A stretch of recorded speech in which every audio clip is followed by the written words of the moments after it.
Assalamualaikum warahmatullahi wabarakatuh. Kawan-kawan, ini dia tali statis yang digunakan untuk rappelling atau turun tebing dengan tingkat elastisitas tali berkisar antara 15%. Nah, ini dia tali dinamis yang untuk panjat, sangat cocok untuk rock climbing. Diameter 12 mm dan dengan tingkat elastisitas sekitar 20%. Nah, ini runner kawan-kawan ya.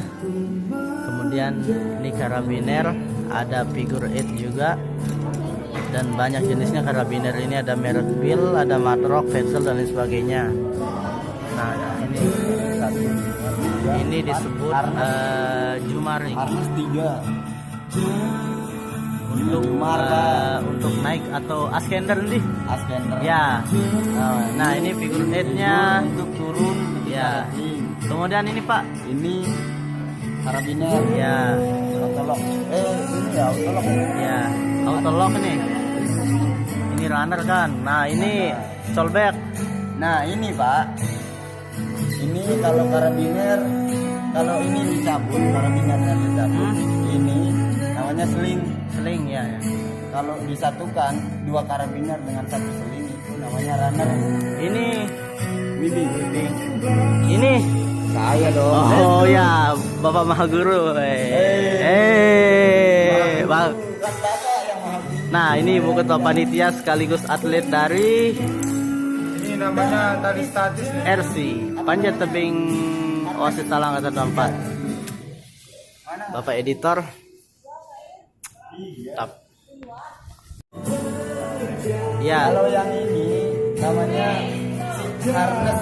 ya. Harness ini ada dua macam. Ada yang sampai pinggang. Kalau full harness itu sampai sini. Tahu pengait itu? Ya. Yang saya pakai? Ya. Sudah. Ini sepatu khusus panjat tebing. Jadi modelnya seperti ini kawan-kawan. Jadi begitu sekilas pengenalan tentang alat-alat dalam dunia panjat tebing beserta nama dan fungsinya. Sekilas tentang panjat tebing. Panjat tebing sendiri mulai dikenal pertama kali pada sekitar tahun 1910-an di kawasan Eropa, tepatnya di Pegunungan Alpen.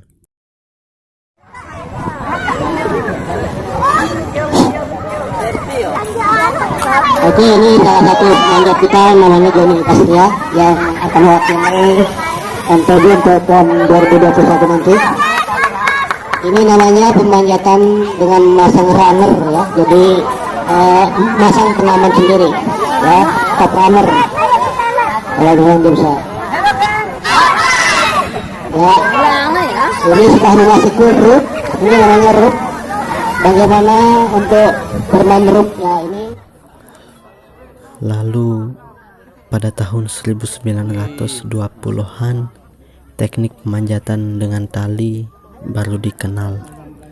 Kemudian pada tahun 1930-an adalah tahun keemasan pemanjatan di kawasan Alpen. Lalu pada tahun 1970-an para pemanjat tebing Amerika mengembangkan teknik-teknik baru di kawasan Yosemite, yang teknik-teknik ini bahkan sampai sekarang masih relevan dan digunakan dalam pemanjatan. Lalu Prancis yang memprakarsai teknik pemanjatan agar mengarah pada olahraga murni. Pada tahun 1980-an perkembangan panjat tebing semakin meluas bahkan hingga ke Asia dan membuat ia terlepas dari induknya sendiri, yakni mendaki gunung, dan membentuk wajahnya sendiri, yakni olahraga panjat tebing. Tapi tetap panjat tebing adalah bagian dari mountaineering. Kemudian berbagi Sekilas sejarah tentang panjat tebing di Indonesia sendiri dimulai dari sekitar tahun 1960-an, ditandai dengan berdirinya beberapa kelompok pecinta alam di Universitas Indonesia dan Wanadri yang mempunyai akar kegiatan mendaki gunung. Sekitar 1975, kegiatan panjat tebing secara utuh dan tersendiri. Tahun 1988, kantor Kementerian Negara Pemuda dan Olahraga bekerjasama dengan Pusat Kebudayaan Perancis (CCF) mengundang 3 pemanjat profesional serta seorang instruktur teknik panjat tebing, Chen Harau, yang kemudian memunculkan inspirasi untuk mendirikan FGTI.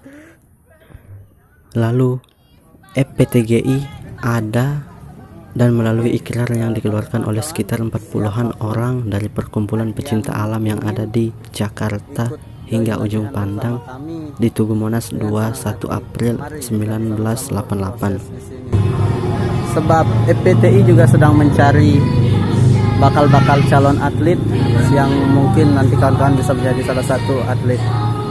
Nah, langsung bersama Oasis Tala kita latihan. Sekitar tahun 1992, FPTGI atau Federasi Panjat Tebing Gunung Indonesia berubah nama menjadi FPTI atau Federasi Panjat Tebing Indonesia dan diakui menjadi anggota Union Internationale des Associations Alpinisme atau UIAA yang mewadahi organisasi panjat tebing dan gunung secara internasional, bertanggung jawab atas semua kegiatan olahraga dunia kaitannya dengan ini, termasuk Olimpiade.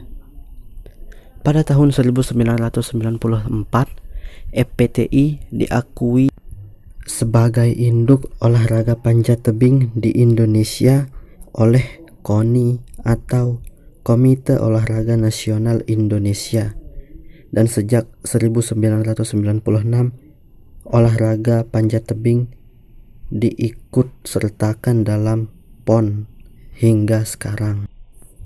Dan akhirnya FPTI Lombok Timur juga turut hadir untuk membina kami yang sekarang diketuai oleh Bang Raisin Hamdi atau yang lebih dikenal dengan nama Abu Icin FPTI Jaya. Salam lestari dan jabat erat tangan kami.